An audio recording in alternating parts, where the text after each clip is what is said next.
Welcome to Sleep Tight Frights, the place where bedtime stories don't always end sweetly. I'm Evergrey, your storyteller in the shadows. Each tale is a little strange, a little spooky, and just creepy enough to keep you peeking over the covers. So settle in, close your eyes, but don't fall asleep just yet.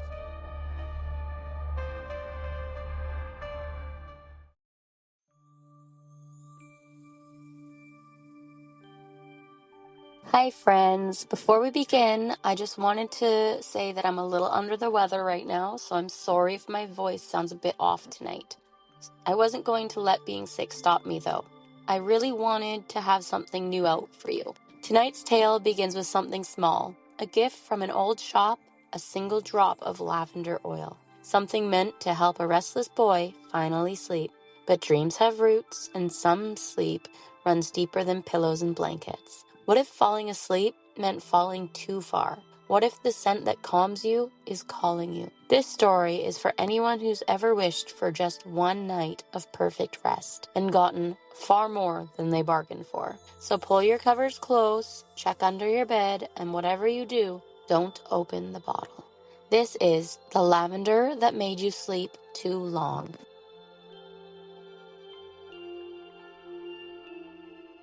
Theo had never been a great sleeper. His mom said it was just a busy mind. His dad called it overactive imagination. But Theo knew the truth. His brain didn't know how to turn off. Thoughts stacked up like books on a tilted shelf. Every time one started to fall asleep, the others would crash down. He tried warm milk, breathing tricks, counting backwards from 300, but every night he lay still awake, staring at the ceiling and listening to the sounds a house shouldn't make. That's why, when his mother came home with something from Old Root and Remedy, a little apothecary shop tucked between the used bookstore and the shop that only sold antique buttons, Theo was curious. "It's called Lavender Rest," she said, handing him a teeny cold bottle. The woman at the counter said it has been helping people sleep for generations. The bottle was surprisingly heavy. The glass caught the light like it had stardust trapped inside. Gold lettering curved around the label in curling vine-light script. "For restless children, 1 drop only." Theo squinted at the warning. "Only 1 drop?" he asked. His mother smiled. "That's what the lady said. Just 1 for your pillow. Sweet dreams." It smelled like no lavender Theo had ever known. Not like the bright, warm smell from the garden his grandma used to grow. The scent was colder, earthy, like snow on old soil, like a garden blooming where no sun ever reached. He set the bottle on the nightstand and stared at it for a while. His room felt quieter than usual. The shadows on the wall didn't move, but he watched them anyway. Eventually, he uncapped the bottle. Just 1 drop, just 1. He'd watched it fall, a slow, heavy bead landing in the middle of his pillowcase. He barely had time to crawl under the covers before something pulled him under. Not sleep, not quite. Something deeper. He stood in a field. Lavender stretched in every direction. Tall, purple stalks waved in the wind he couldn't feel. The air shimmered like summer heat on pavement, but cooler, blue instead of gold. Theo kneeled down. The ground beneath the flowers looked soft, almost like velvet, but when he touched it, it pulsed, slow and steady, like something was breathing underneath. In the middle of the field stood a tower, not made of brooks, not made of wood, made of roots, twisted, spiraling upwards like a vine climbing into the sky, and at the very top of the tower was something impossible. His bed. Sheets tucked perfectly, pillows fluffed, surrounded by lavender blossoms as big as beach balls. He took a step towards it, then another. The roots beneath his feet throbbed gently, like they were listening. Then Theo sat up, gasping. His pillow was damp, not with sweat, but with something that smelled green and crushed. His sheets were tangled, his socks missing. His room looked exactly the same, and completely wrong. He turned towards his nightstand. The bottle still sat there. Its gold lettering shimmered like it had just been written. He touched it. It felt warm. Theo pulled the covers lightly and tried not to look in the dark corner of his room, not to think about the lavender, not to imagine what would happen if he used more than just one drop. But something inside him, tired and small, whispered, "What if you did?" Theo told himself not to use it again. He meant it all day long, even when he nodded off in class when the pencil fell out of his hand and clattered to the floor. When he barely heard his teacher calling his name, he still meant it. But that night, when he stared at the bottle sitting exactly where it had been before, centered on his nightstand, label glowing faintly gold in the lamplight, something in his chest gave in. "Just one more drop," he whispered. Except he didn't use one, he used two. The lavender field returned immediately, only now it wasn't just tall, it was taller, up to his chest, swaying and rustling in the wind that made no sound. The sky was darker this time, a shade of navy just before night. The shimmer in the air was heavier, almost sticky, and the scent, sweet, sleepy lavender, was stronger than ever, like it had sunk into his bones. The spiral tower stood taller too. It twisted into the sky like a staircase for giants. The roots had thickened, curling themselves like muscles, and the bed, his bed, still waited at the top. But now the tower moved. Not fast, not violently, but it swayed and as if breathing, as if something inside was waking up. Theo didn't want to climb it. He turned to walk away. That's when he noticed the roots in the soil were following him. Not crawling, but growing. Each step he took from the tower made the roots stretch in his direction. They nudged the heels of his shoes, brushed his socks, curled like question marks around his ankles. He yanked himself free and ran, but the field had no end. No matter how far he sprinted, the lavender never broke. No clearing, no trees, no sky opening above him, just more purple. More petals, and the feeling that something beneath it all was watching. He tripped, fell. When he landed, the ground pulsed, a slow humming throb that traveled through his ribs. From deep below, a whisper rose, not a voice, not words, just sound. And in that sound, Theo felt something, a message without words. Stay, sleep, be planted. He jolted awake, tangled in sheets. The room smelt like lavender again, like someone had rubbed flowers into the walls. Theo shoved the bottle off his nightstand. It hit the floor with a thud, didn't break, just rolled, stopped perfectly under his bed. He didn't sleep the rest of the night. The next morning, Theo grabbed the bottle and stuffed it into a grocery bag.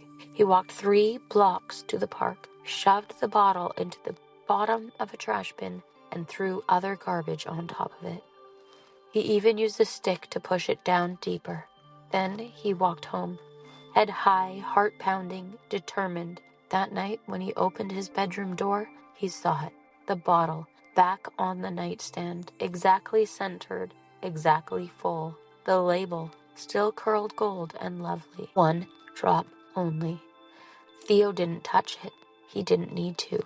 The smell was already back. The scent of winter lavender and cold soil filled his pillow, his sheets, even the air. He shoved his blanket to the floor and sat upright all night, fists clenched, heart racing. But by dawn, he couldn't remember when he'd closed his eyes, and in the lavender field, the tower had grown even taller. Theo stopped using the oil, stopped touching the bottle, but it didn't matter. Sleep came anyway, and it came wrong. He'd sit at his desk, staring at his math worksheet, and then blink.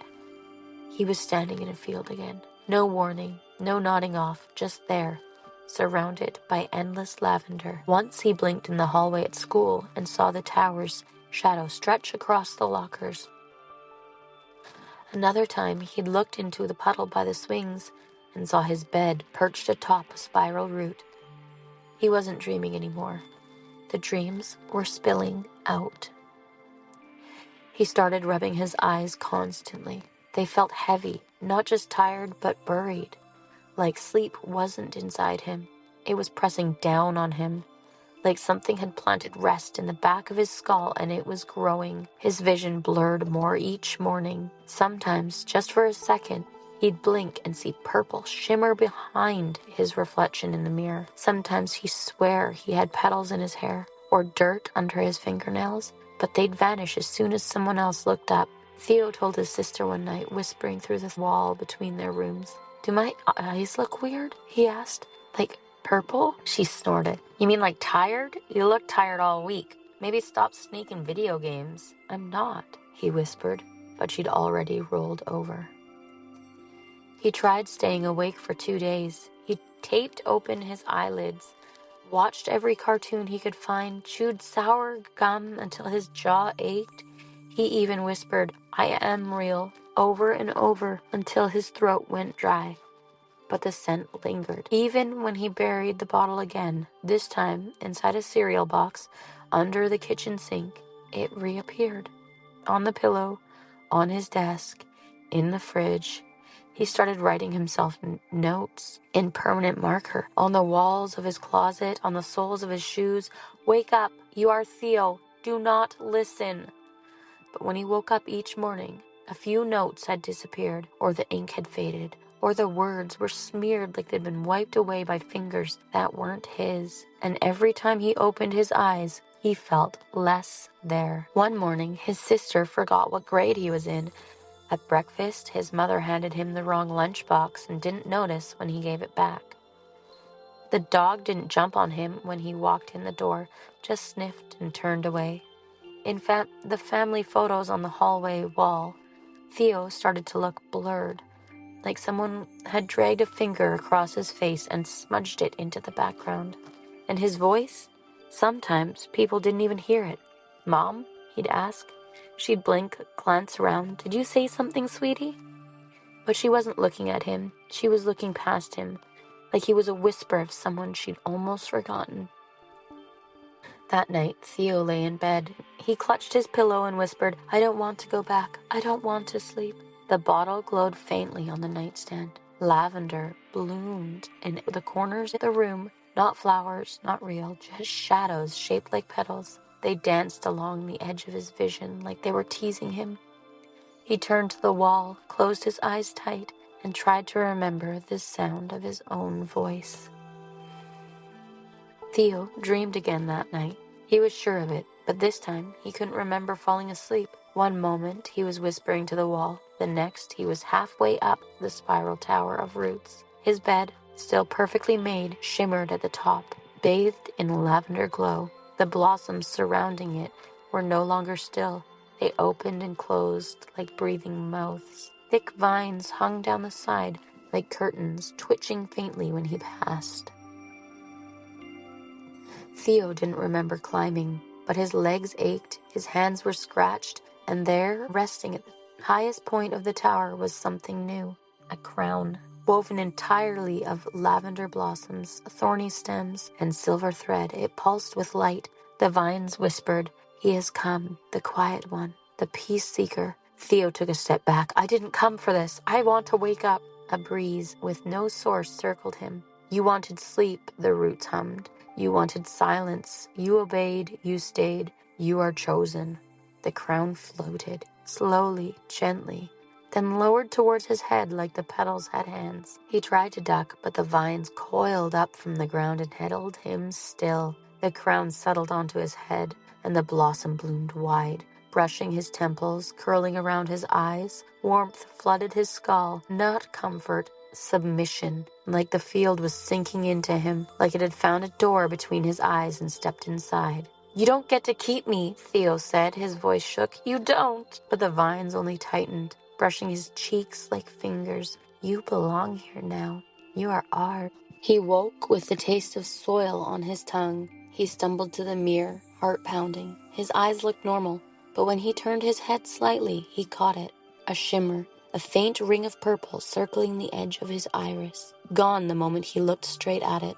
He blinked, and for just a second his reflection didn't move with him. He stared, expressionless, crown of flowers glowing faintly on his head. He stumbled backwards, turned on every light in the room. checked under his bed, inside the closet, behind the curtain. Everything was normal, but the scent was stronger than ever. At school, he couldn't focus. While he blinked, his math book filled itself with spirals, his pencils twisted into roots. He swore he heard whispers from the flower bed outside the classroom, voices that said, "Sleep, stay, don't run." He raised his hand. "Can I go to the nurse?" he whispered, but the teacher didn't seem to hear. None of the other students even turned. He stood up, walked out. No one stopped him, not even the hallway shadows. That night, the crown was waiting for him in the field again. It glowed brighter than before, more solid, more his. The vines bowed, the tower pulsed, and the blossoms whispered, "Prince, rooted one, peaceful sleeper." Theo reached for the crown again, but not to wear it, to destroy it. Theo had had enough. He wasn't a prince, he wasn't peaceful, and he wasn't going to be planted like some dreaming seed. That night, when the lavender field rose to meet him, he didn't wait to be guided.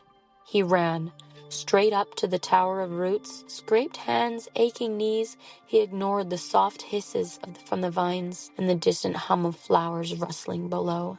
At the top, the crown hovered, petals open wide, silver thread shimmering like breath. Theo lunged and tore it from the air. Vines screamed. Not a human scream, a plant scream. A sound like stems snapping in agony, like thorns dragged across glass. The crown withered in his grip. Thorns bloomed along its rim, slicing his palms. Purple sap oozed like blood. "You don't own me," Theo shouted. "I'm not your prince. I'm not your anything." The bed shivered. The tower groaned. Roots uncoiled from below, rushing up the spiral like snakes. The petals snapped shut. The sky went dark. Theo lifted the crown and threw it off the tower into the windless air. The scream that followed shook everything. The tower cracked beneath his feet. Lavender wilted mid-bloom. The vines thrashed, slapping at the ground like angry seaweed. And the moment the crown vanished in the absence below, the dream broke. Theo fell. Not onto roots, not onto lavender. He fell through layers of color and silence and cold, through the shimmer of sleep and the heat of breath, and the sound of every whisper he'd tried to forget. And then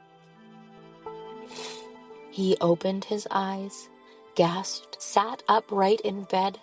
The room was silent, still, no scent, no shimmer, just him, breathing, awake. His hands stung. When he looked down, they were streaked with faint purple marks, not bruises, not quite stains, like flower veins left behind from something that had grown and left too quickly. The bottle sat empty on his dresser. The label, once golden, now smudged and unreadable. He picked it up. It was warm, then cold, then nothing. He placed it on the highest shelf of his closet, behind an old box of puzzles. That night, for the first time in weeks, he slept. No dreams, no vines, just darkness, just quiet. In the morning, he told his family everything. The tower, the crown, the whispers. His mother smiled softly, eyes creased with sleep. "That's quite the imagination," she said. His sister laughed. "Sounds like a video game." But none of them said, "We believe you." And Theo didn't push. Because even if they didn't believe him, the mark on his palms was still there. The field was still inside him, and the fight to wake up hadn't left him unscarred. The day after the crown was thrown, Theo's sleep was silent. No lavender, no towers, no voices, just blank, dark. It should have been peaceful, but instead it felt hollow, like waking up and realizing a sound you hate is gone and missing it anyways. He sat at the breakfast table watching dust motes spin in the morning light. His cereal went soggy. His mom asked him 3 times if he was okay. His sister smacked his shoulder and said, "Earth to Theo." He nodded, "I'm fine." but he wasn't. That night, when he pulled back his blanket, a single lavender petal fluttered out and landed on his pillow. Dry, cracked, but whole. He crushed it beneath his fingers, and the smell hit him like a punch into the chest. Not sweet anymore, not sleepy. A warning. At school, he tried to stay present. He answered questions, laughed at jokes, kicked the ball too hard at recess, and knocked over someone's juice box. He felt there, but every time he blinked, the spiral returned. Not in full, not like before, just sketches. His hand would start moving on its own, drawing loops and curves in the margin of his notes. Towers made of roots, petals hanging like curtains. By lunch, his math book looked like a flower bed. By art class, he couldn't stop shading eyes with lavender irises. When he looked in the mirror at the nurse's office, his own eyes blinked late, like they'd forgotten how to follow him. He told no one. But that night, he dug through the closet and pulled down the bottle. It was still empty, still dusty, still cold, but the label was gone, completely, as if it had never been printed at all.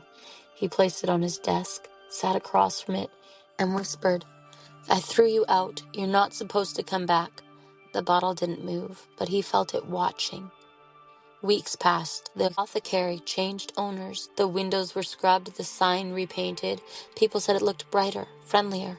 Theo stayed away, even crossing to the other side of the street when they passed it after school.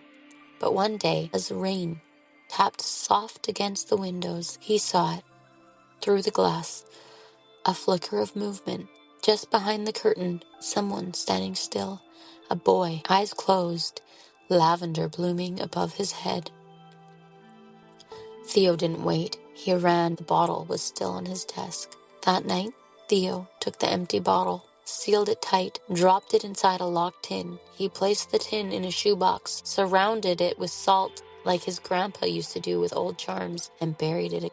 This time he didn't whisper to the earth. He shouted, "Stay asleep, not me, not anymore."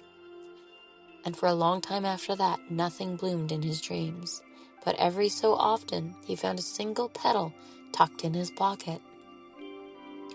Time passed. Theo grew. His hands got bigger. His voice cracked. His shoes didn't fit after 3 months. The purple rings in his eyes faded, mostly. Then the dreams quieted, mostly. He stopped talking about the bottle, stopped drawing towers, but the lavender never left him. Not completely. Sometimes he'd walk past a flower shop and feel his pulse shift, a flash of violet behind his eyes, a heartbeat that didn't belong to him. Other times he'd wake to the faintest scent of crushed petals, but there were no petals, just memories, just warnings. The apothecary was sold again, a new sign, painted white with gold lettering. Root and Remedy Apothecary, since 1872. It looked fresh, clean, innocent. Theo didn't go in, but one cold afternoon as he passed on his way home, he glanced in the window. The shelves were stacked with glass bottles of every color, ruby red, emerald green, golden honey. And near the front, where sunlight filtered through a lace curtain, stood one cobalt bottle, small, centered, unmistakable. Even from where he was, Theo could see the lettering. For restless children, 1 drop only. Additional use may result in forgetting. He couldn't breathe. A memory pressed behind his eyes, vines wrapping around ankles, the whisper of petal on cheeks, the tower, the crown. Stay asleep, be planted. He turned and walked away, fast, almost running. That night, he dug up a tile beneath the willow, just to be sure. The salt was still there, the shoebox intact. The bottle was gone. Not broken, not shattered. Gone. He stared at the empty box in the dark and whispered, "It's starting again." The next week he saw a girl at school, small, quiet, with shadows under her eyes and pencil drawings of flowers all over her binder. She was holding something in her hand, something dark blue, heavy, with gold script that shimmered like vines. Theo caught his breath. He opened his mouth to warn her, but stopped because she looked up at him, smiled, and said, "It helps me sleep." He nodded slowly. Just be careful, he whispered. She blinked. Of what? He opened his mouth again, but no words came. How do you explain a dream that never dies, that grows underground and waits for someone new? Far beneath the soil, something shifted. Roots twisted through the dark. They reached upwards, slow, patient, ancient, because children always dream, and there's always someone searching for peace without price. And the bottle, the blue one with curling gold script, always finds its way back to the shelf. Did you know lavender isn't just a pretty flower? In real life, it's often used to help with sleep and relaxation. You might even have it in a pillow spray, bath bomb, or little satchel. But in ancient folklore, especially across Europe and the Middle East, lavender was believed to ward off evil spirits, and in some stories, to trap them in sleep. One old tale said that a lavender-filled room could keep a restless ghost from waking forever. So next time you smell that soft purple scent drifting from your pillow, take a deep breath and make sure it's really just helping you sleep.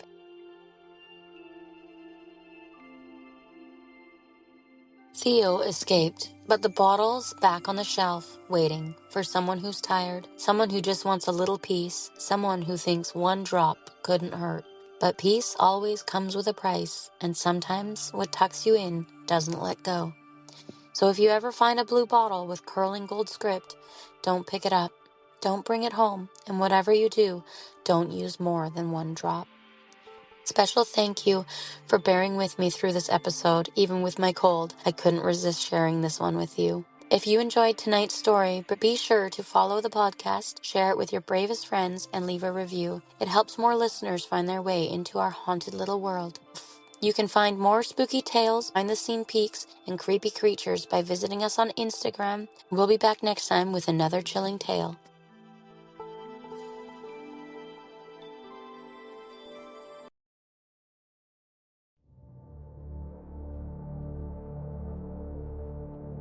Thank you for listening to Sleep Tight Frights. It means more than you know, to us and to the things that listen back.